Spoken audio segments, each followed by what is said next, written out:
Bueno, vamos a continuar con nuestro estudio. Estamos en el capítulo 1 de Isaías. Dice el verso 13: no me traigáis más vana ofrenda. El incienso me es abominación, luna nueva y día de reposo. El convocar asambleas no lo puedo sufrir. Son iniquidad vuestras fiestas solemnes. Bueno, Dios había establecido algunas fiestas para que Israel suba a Jerusalén y se goce en la presencia de Dios. ¿Qué gozo le daba a Dios cuando el pueblo era convocado? Pero note cómo, por causa de la religiosidad, esos sacrificios llegaron a ser vanos. Ellos convirtieron en inútil y despreciable algo tan sagrado como los sacrificios. Con su imitación de fe, así alguna actitud toda fingida nada más. Y así realmente esto nos muestra cómo Dios desprecia, volvemos a decir, todo lo que pertenece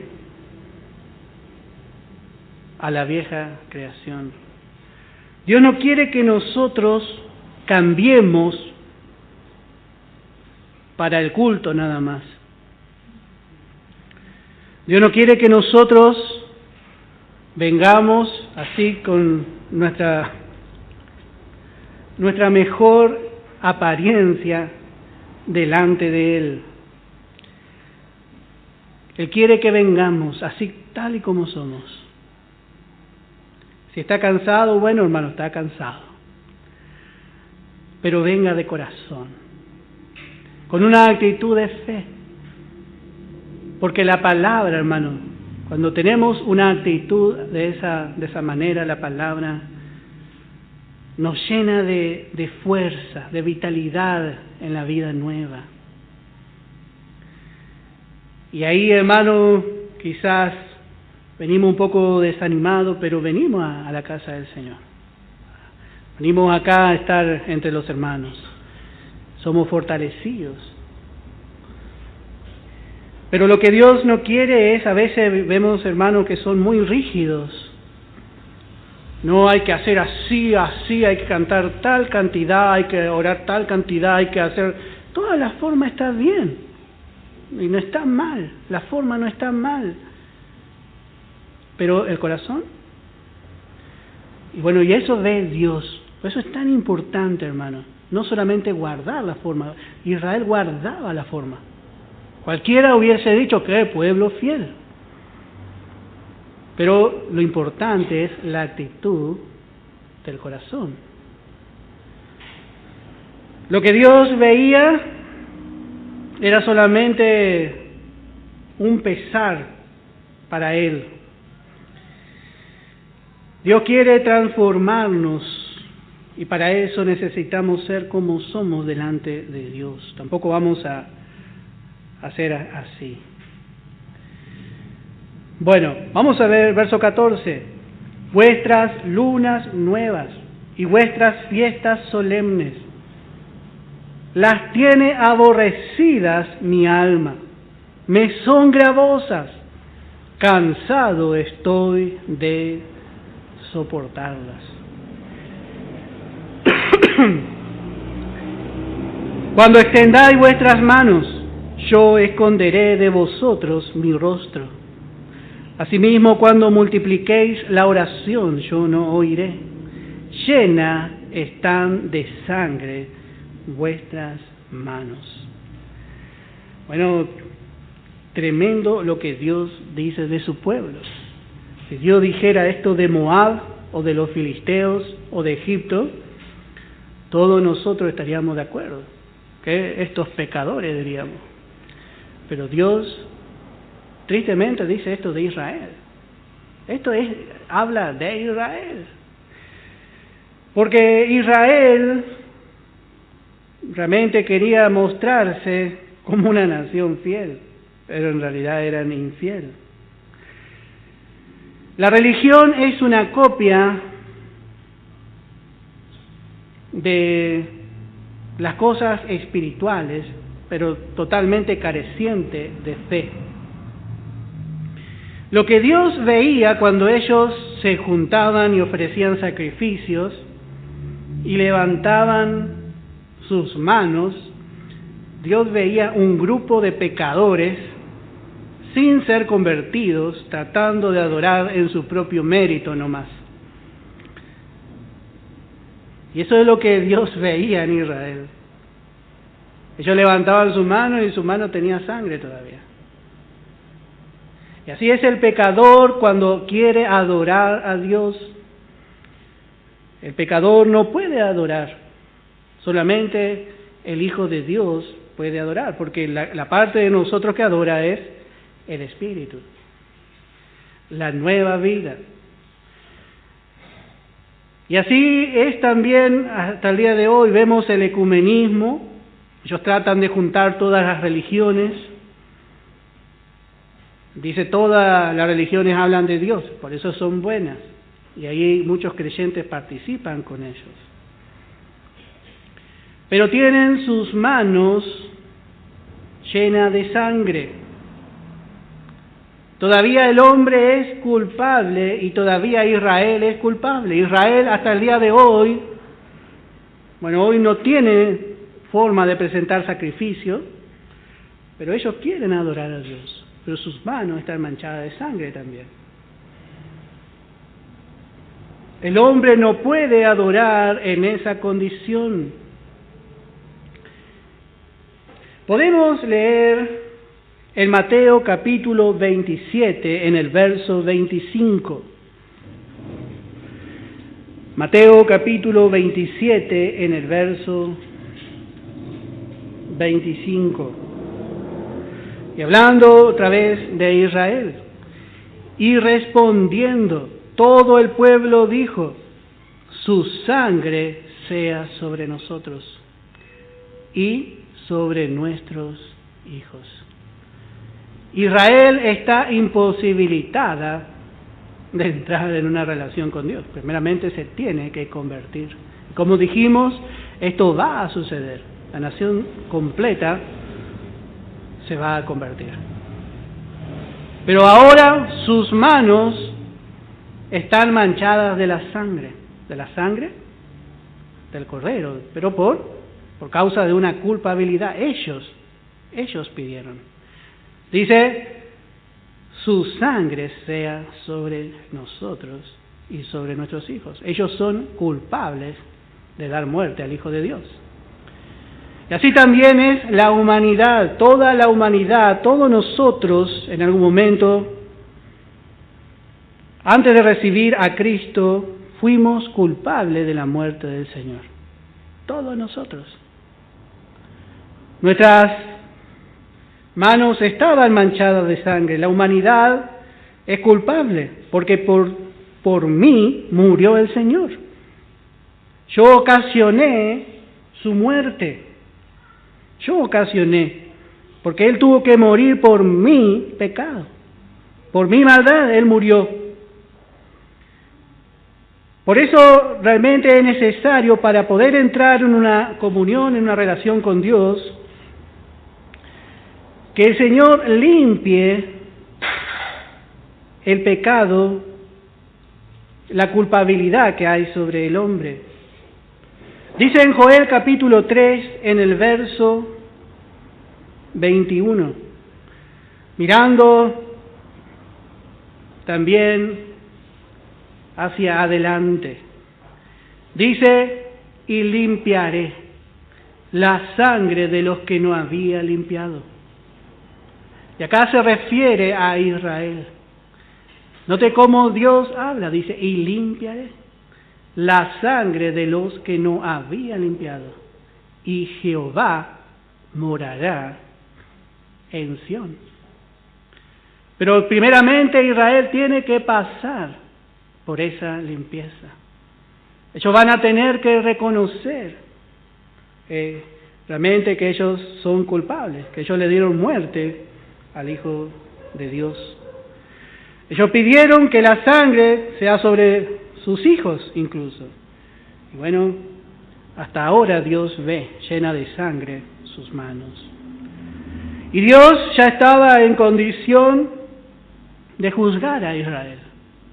Dios ya, como dijimos, estamos viendo que Dios trae a su pueblo y le siente y le dice, bueno, usted es culpable por esto, por esto, por esto y por esto, dice. Dios ya puede juzgar. Y Dios ya puede juzgar al hombre, a la humanidad, si quisiera.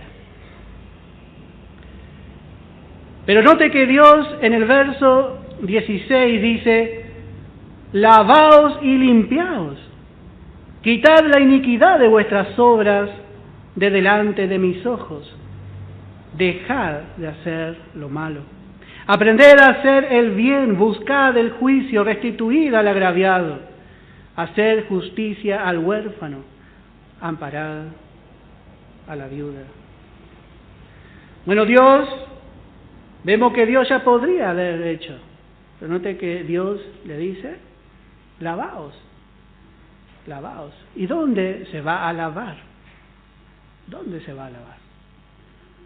Bueno, hasta el día de hoy Dios llama al hombre.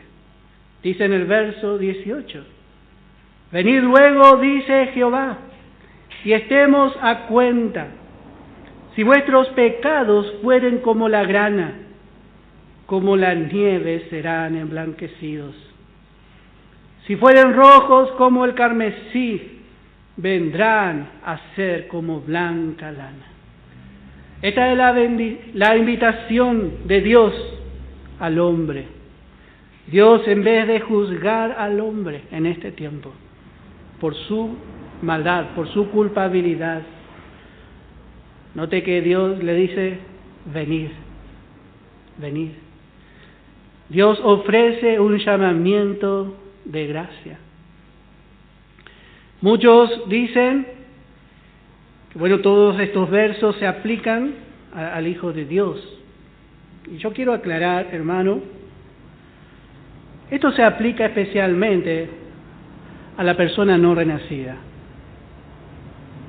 Levantad vuestras manos con sangre y así. La palabra nos enseña a levantar manos santas, sin ira y sin contienda. Pero, hermano, Dios escucha la oración de un hijo de Dios. Pero acá está hablando de alguien no renacido. Muchas veces el creyente usa mucha legalidad contra otro creyente.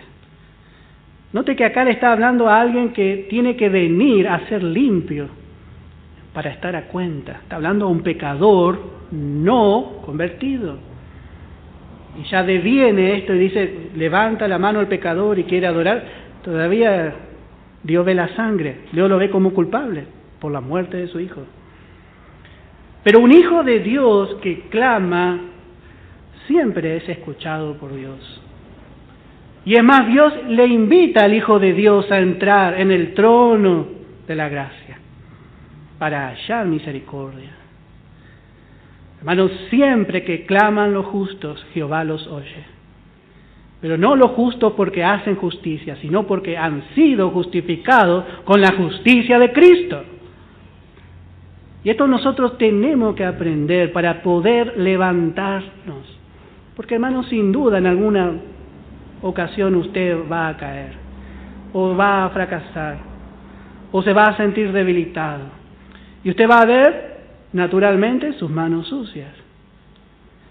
Y mire si aplicamos este verso. ¡Ay, Señor! ¿Cómo vamos a buscar una oportunidad? Que Dios nos dé una oportunidad. Pero aún al pecador Dios llama para manifestar su gracia. Hermano, la gracia no es la ley. Tampoco, hermano, la gracia es un libertinaje. Pero hay oportunidad, hermano. Levante sus manos. Levante siempre sus manos en el culto, hermana. Y si hay algo que arreglar, arregle con el Señor. Pero siempre levante sus manos. Porque Dios siempre va a recibir. Porque Dios ve la vida de Cristo en usted. Israel no era convertido. Ellos necesitaban convertirse. Por eso, hermano, hay un filo una línea que es fácil de traspasar entre la ley y la gracia, cuando especialmente leemos el Antiguo Testamento. A veces nosotros tomamos literalmente. Pero aquí nos está hablando del llamamiento de Dios. Venid, dice luego Jehová. Venid. ¿Y qué dice la palabra? Dice en el Evangelio de Juan, capítulo 6, verso 37, el que a mí viene no le echo fuera. Y eso es lo que el hombre tiene que hacer. Tiene que venir a los pies de Cristo. Porque vemos que Él podría ya haber derramado el juicio, pero Dios le dice, venga, no, yo no quiero, dice, derramar el juicio. Venga y reciba mi gracia. Y así en este tiempo Dios ofrece la gracia al hombre. Dice en Ezequiel capítulo 33, en el verso 11. Ezequiel capítulo 33. En el verso 11. Dice, diles, vivo yo, dice Jehová el Señor, que no quiero la muerte del impío, sino que se vuelva el impío de su camino y que viva. Volveos de vuestros malos caminos. ¿Por qué moriréis, oh casa de Israel? Dios no quiere la muerte del impío. Dios no quiere. La humanidad va a ser condenada un día, la humanidad rechazadora de Cristo, pero no porque Dios quiera, porque Dios ya dio oportunidad, Dios envió a su Hijo en rescate. Pero si el hombre rechaza la oportunidad, ¿qué puede hacer Dios? Dios no quiere la muerte del impío. Dios no quiere. Dice en Ezequiel 18, en el verso 32. Ezequiel 18 en el verso 32. Porque no quiero la muerte del que muere, dice Jehová el Señor. Convertíos pues y viviréis. Dios no quiere la muerte del que muere en sus delitos y pecados. Dios no quiere, por eso Dios está ofreciendo la gracia. Dios no quiere. No quiere, dice Dios. Dios quiere que el hombre viva. Pero para que pueda vivir, note que dice, vamos a volver en Isaías capítulo 1. Dice, venid luego, dice Jehová, y estemos a cuenta. Primeramente dice, estemos a cuenta. Esta palabra a cuenta dice, bueno, viste cuando en Formosa teníamos una persona en el almacén que nos anotaba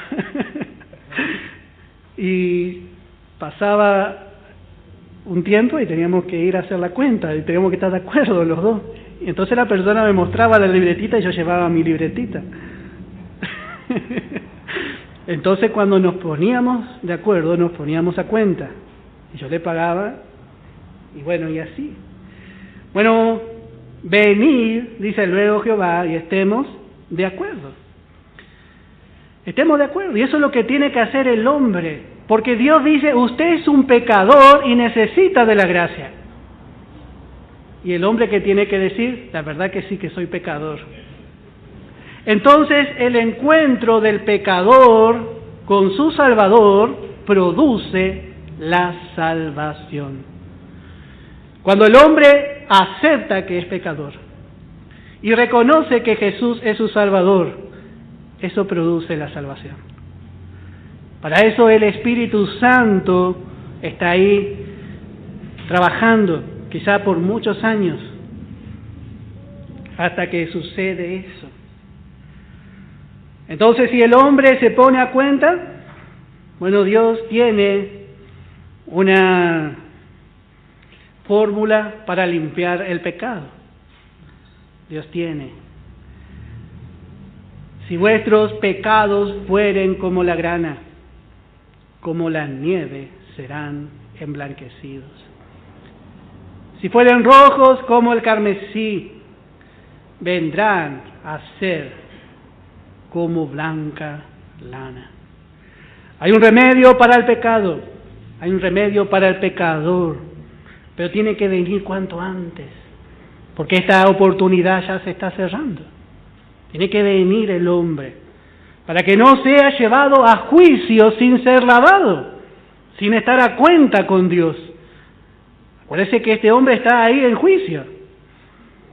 Pero Dios dice, bueno, yo te puedo condenar, pues yo ya sé que sos culpable.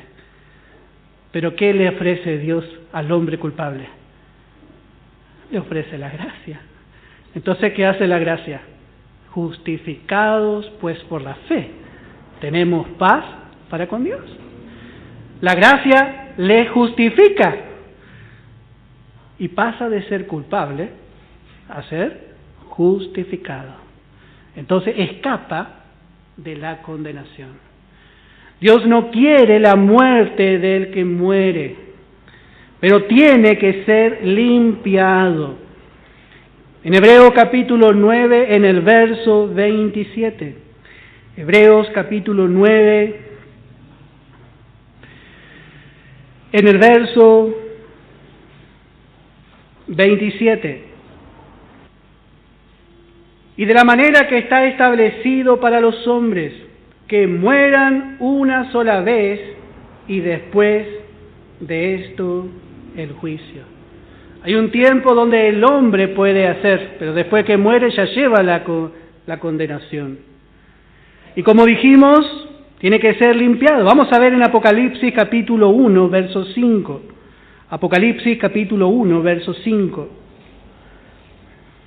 Dice, y de Jesucristo el testigo fiel, el primogénito de los muertos y el soberano de los reyes de la tierra, al que nos amó y nos lavó de nuestros pecados con su sangre. Dios tiene y ofrece la sangre de su Hijo para que el hombre sea limpiado una vez y para siempre. Dice en Primera de Juan capítulo 1, dice en el verso 7, pero si andamos en luz como Él está en luz, tenemos comunión unos con otros, y la sangre de Jesucristo su Hijo nos limpia de todo pecado. Tiene que ser limpiado por la sangre de Jesucristo. Note que en Apocalipsis dice nos limpió, y en Primera de Juan dice nos limpia. Y así es la sangre de Cristo, constantemente nos presenta limpio delante de Dios. Usted hoy va a estar en la presencia de Dios limpio, y mañana va a estar limpio, y un día delante de Dios usted va a estar limpio, porque esa sangre le va a seguir limpiando, no pierde la eficacia. Puede pasar mucho tiempo, pero aquellos que aplicaron la sangre son limpios, porque la sangre les deja y les hace permanecer en esa pureza, en esa limpieza. Por eso es tan importante que el pecador venga y diga, límpiame, Señor, con tu sangre. ¿Cómo hacemos aceptar a una persona a Jesús? No debemos ser muy largos, hermano. Este es como un pescado. ¿Usted fue a pescar alguna vez? Que no se le escape. Así dice, Jesús le dijo, yo te voy a hacer pescador, dice, de hombre. Porque Pedro sabía pescar. Pero así es cuando uno va a hacer aceptar a una persona al Señor. Ahí, ¿usted cree que Jesús es su Salvador? Amén, dice, sí. Bueno, diga, repita conmigo, ahí. Y hacerle recibir, porque ¿sabe por qué repite? Porque el Espíritu Santo hace que se entregue a los pies del Señor. No repite, nunca piense, nunca razone, este está repitiendo porque yo le digo. No, hermano, nadie viene a Dios, nadie viene a los pies de Cristo si el Espíritu Santo no le trae. Quizá cuántos años estuvo rechazando y en ese momento hace la oración de fe con usted. En un momento de la gran tribulación, dice que el que invocare nomás el nombre de Jesucristo será salvo. Note lo que es la salvación. No entra ahí la comprensión del salvado, sino de Dios, porque Dios comprendió lo que hizo, pero quizás el salvado no comprendió. No entra tanto nuestra comprensión, sino la de Dios. ¿Vio? A veces está bien agarrado el pescado, el pez, y de repente se fue. Hay hermanos que tienen una capacidad para salvar a las almas. Es algo tremendo, hermano. En una ocasión estábamos en Formosa y fue un hermano precioso, joven. Fuimos a predicar. 16, en una hora, hermano, 16 se entregaron al Señor. Y hermano, era tremendo. Bueno, que Dios levante también esos ministerios. En la iglesia hay realmente diferentes ministerios. Hay hermanos que van a enseñar la palabra, otros van a ser evangelistas, otros van a tener fe, pero que el Señor levante. Necesitamos aprender. El pecador tiene que decir: yo te recibo como mi Salvador personal, lávame con tu sangre, y ya con eso es suficiente, porque ya está reconociendo que necesita ser lavado. Y si es más largo, bueno, pero si dice eso, ya es hijo de Dios.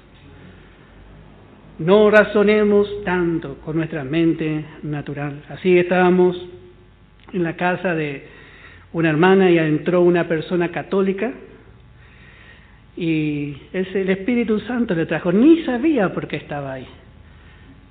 Y me dijo: yo sé el Salmo 23, dice. Y bueno, dígame el Salmo 23. Y dice: en la casa de Jehová moraré por largos días. ¿Sabe lo que significa eso? Le digo: que va a morar por la eternidad. Ah, sí, ¿cómo tiene que hacer? Bueno, tiene que hacer una oración, le digo. Y ahí recibió a Jesús.